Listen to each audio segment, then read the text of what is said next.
नमस्कार दोस्तों, स्वागत है आपका आपके place YouTube channel exam Guru tips and tricks में लूसेंट ऑब्जेक्टिव सामान्य विज्ञान सेट नंबर 19 आज हम करने वाले हैं। 40 प्रश्न डेली हम करते हैं। टोटल मिला के 1000 क्वेश्चन के समथिंग आपके लूसेंट फिजिक्स में देखने को मिल जाएंगे। ऑब्जेक्टिव वाले में 40 करके हम कर रहे हैं। लगभग 23 वीडियो आपका बनेगा। उसके बाद हम एंटर कर जाएंगे बायोलॉजी में। ठीक इसी प्रकार से रुक्मणी का कर रहे हैं, उसमें भी 2-3 क्लास बची हुई हैं। उसके बाद हम उसमें एंटर कर जाएंगे फिजिक्स में। ठीक चलिए शुरू करते हैं। यहाँ पे बहुत इंपॉर्टेंट सेशन है ये, और 40 आज भी करेंगे। टेलीग्राम ग्रुप आपके लिए बहुत जरूरी है ज्वाइन करना। इसमें हमारे पीडीएफ जो होते हैं वो मिलते हैं, और आई होप आपने चैनल को सब्सक्राइब जरूर कर लिया होगा। ठीक चलिए, स्टैटिक जीके का कंप्लीट पीडीएफ है। सारे जो हमारे पीडीएफ है, नोट्स हैं, वो हमारे एप्लीकेशन से ले सकते हैं। लिंक आपको एप्लीकेशन का या फिर प्ले स्टोर में exam Guru tips and tricks search करना, या आपका एप्लीकेशन का लिंक वीडियो के नीचे डिस्क्रिप्शन में मिल जाएगा। ठीक इसी प्रकार से आइए शुरू करते हैं सेशन को। चलिए यहाँ पे बात करें, पहले क्वेश्चन ये देखो लगा हुआ है यार, आंसर लगा हुआ है। ठीक ये गलत बात है। ठीक है ये गलत बात है। चलो आगे चलते हैं। चलो क्वेश्चंस की बात करें, पहला प्रश्न आपके सामने स्क्रीन पर है। पहला प्रश्न आपके सामने स्क्रीन पर है, ये गलत लगा हुआ मान लेते हैं। ठीक चलो क्या है क्वेश्चन? इरेजर भाई नहीं आ रहा, ये क्या बात हुई भाई? हाँ, पहला प्रश्न, सामान्यतः प्रयोग में लाई जाने वाले प्रतिदीप्त ट्यूबलाइट निम्नलिखित में से कौन सा अंकित होता है? तो ध्यान रखिएगा ये लगा हुआ है 6500 की अंकित होता है। ऑप्शन नंबर सी इसका राइट आंसर होगा। नेक्स्ट क्वेश्चन की बात करें, मानव शरीर के विद्युत प्रतिरोध के परिणाम की कोटि क्या होती है? तो मानव शरीर के विद्युत परिणाम की कोटि की बात करें, ये होती है 10⁻6 ohm. Option number C right answer होगा। क्वेश्चन नंबर 3 की बात करें, विद्युत उत्पन्न करने के लिए कौन सी धातु का उपयोग किया जाता है? तो ध्यान रखिएगा विद्युत उत्पन्न करने के लिए आपका लोहा, तांबा, एल्यूमिनियम नहीं, ये यूरेनियम का उपयोग किया जाता है। Option number A right answer होगा। विद्युत उत्पन्न करने के लिए यूरेनियम का उपयोग करते हैं। ठीक क्वेश्चन नंबर 4 की बात करें, माइका क्या है? तो ध्यान रखिएगा माइका की बात करें, ये ऊष्मा और विद्युत दोनों की कुचालक होती है, यानी कि इससे ऊष्मा और विद्युत दोनों प्रवाहित नहीं हो सकती। Option number A right answer होगा। 5 की बात करें, जलते हुए विद्युत बल्ब के तंतु का सामान्य ताप क्या होता है? तो ध्यान रखिएगा जलते हुए विद्युत बल्ब के तंतु का सामान्य ताप होता है 3000 डिग्री सेल्सियस से 3500 degree Celsius. Option number C D right answer होगा। क्वेश्चन नंबर 6 की बात करें, विद्युत ऊर्जा को यांत्रिक ऊर्जा में बदलने की युक्ति क्या है? चलिए बताइए, विद्युत ऊर्जा को यांत्रिक ऊर्जा में बदलने की युक्ति क्या है? तो विद्युत ऊर्जा को यांत्रिक ऊर्जा में किसके द्वारा बदलते हैं? ये बदलते हैं हमारा विद्युत मोटर के द्वारा। किसके द्वारा? विद्युत मोटर के द्वारा विद्युत ऊर्जा को यांत्रिक ऊर्जा में बदलते हैं। लेकिन अगर जो बात करें यांत्रिक ऊर्जा को, विद्युत ऊर्जा जो आपका डैम होता है उससे आपका इलेक्ट्रिसिटी जनरेट की जाती है, तो उसमें क्या यूज करते हैं? उसमें मैकेनिकल एनर्जी को हम इलेक्ट्रिकल एनर्जी में कन्वर्ट करते हैं। ठीक क्या लगाते हैं भाई? हम लगाते हैं टरबाइन। यानी कि टरबाइन एक ऐसी युक्त है जिससे हम क्या करते हैं? यांत्रिक ऊर्जा को विद्युत ऊर्जा में कन्वर्ट कर लेते हैं। ठीक चलिए नेक्स्ट बात करें, एक ट्रांसफार्मर की बात। और ट्रांसफार्मर क्या होता है भाई? ये विद्युत को ऊंचाई या अपचाई करने के काम में आता है। ठीक चलिए नेक्स्ट बात करें, एक कृत्रिम उपग्रह के विद्युत ऊर्जा का स्रोत क्या है?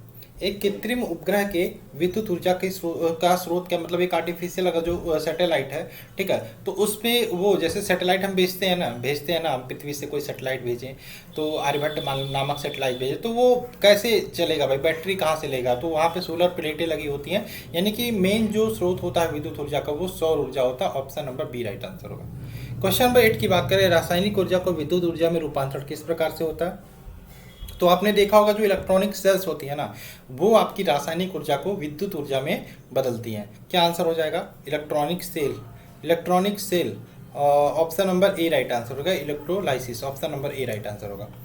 क्वेश्चन नंबर 9 की बात करें, एकीकृत परिपथ में प्रयुक्त अर्धचालक चिप निम्नलिखित में से किसकी बनी होती है? जो अर्धचालक चिप होती है, बहुत ही फेमस क्वेश्चन है, ये किसकी बनी होती है? ये बनी होती है सिलिकॉन की। Option number C right answer होगा, सिलिकॉन।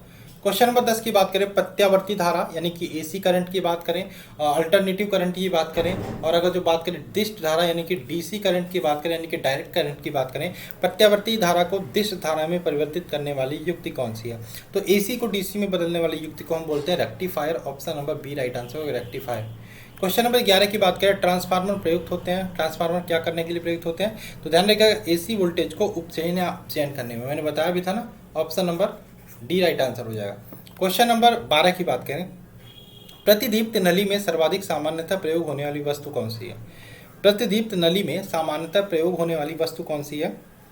तो यहाँ पे ध्यान रखिएगा पारा, वाष्प तथा argon. Option number C right answer होगा।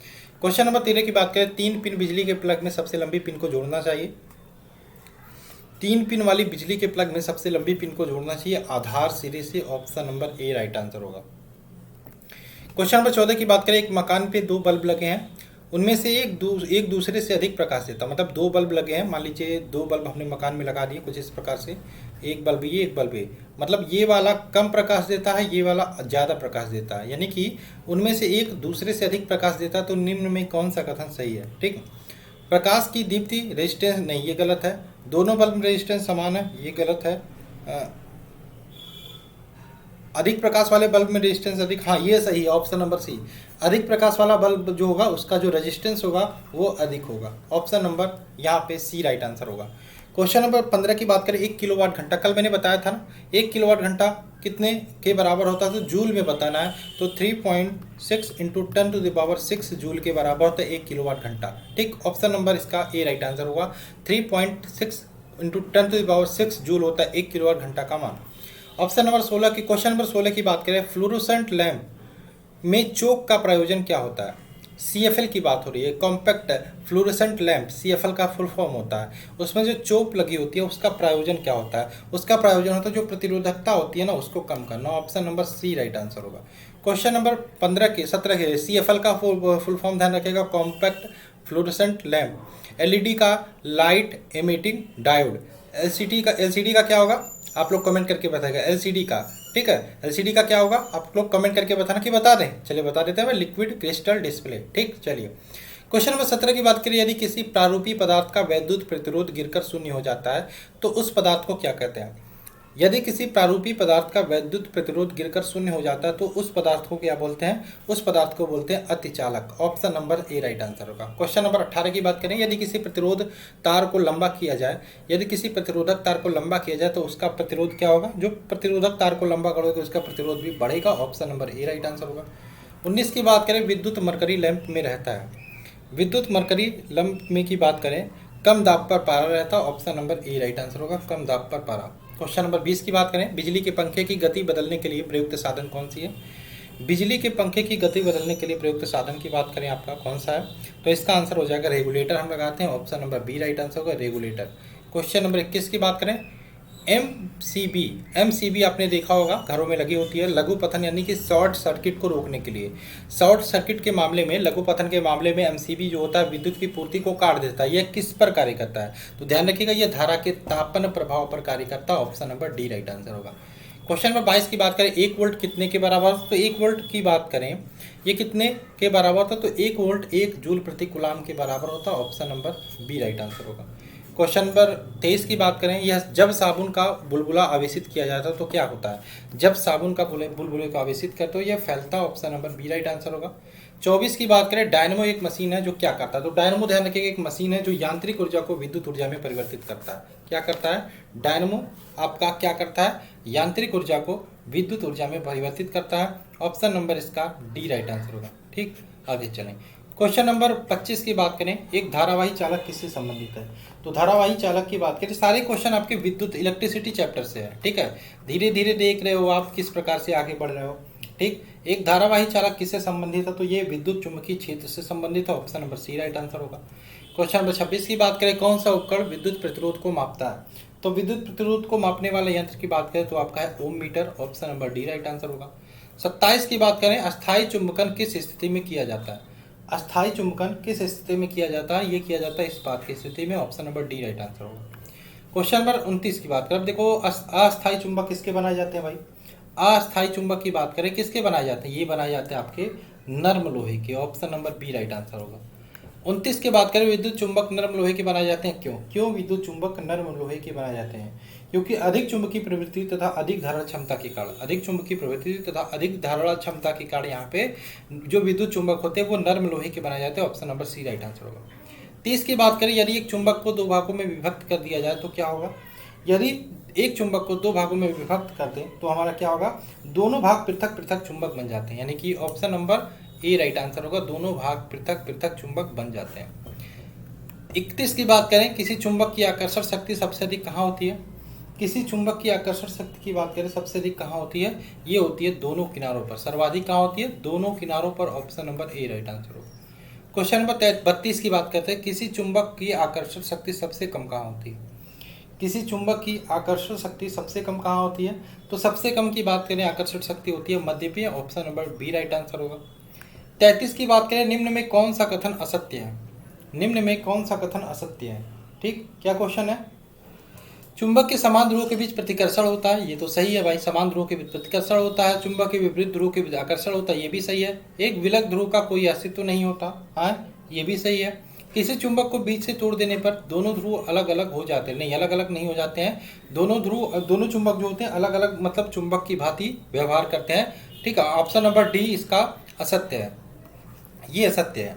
नेक्स्ट बात करें, क्वेश्चन नंबर 34 की बात करें, चुंबकीय क्षेत्र का मात्रक क्या होता है? चुंबकीय क्षेत्र का मात्रक होता है Gauss, option number A right answer होगा। चुंबकीय क्षेत्र का मात्रक होता है गॉस, ठीक, ध्यान रखिएगा। आगे चलें, क्वेश्चन नंबर 35 की बात करें, चुंबकीय फ्लक्स का क्या मात्रक होता है? चुंबकीय फ्लक्स के मात्रक की बात करें, ये होता है weber, option number A right answer होगा। क्वेश्चन नंबर 36 की बात करें, निम्नलिखित में से कौन लौह चुंबकीय पदार्थ नहीं है? कौन लौह चुंबकीय पदार्थ नहीं है? तांबा इसका राइट आंसर होगा, ऑप्शन नंबर सी।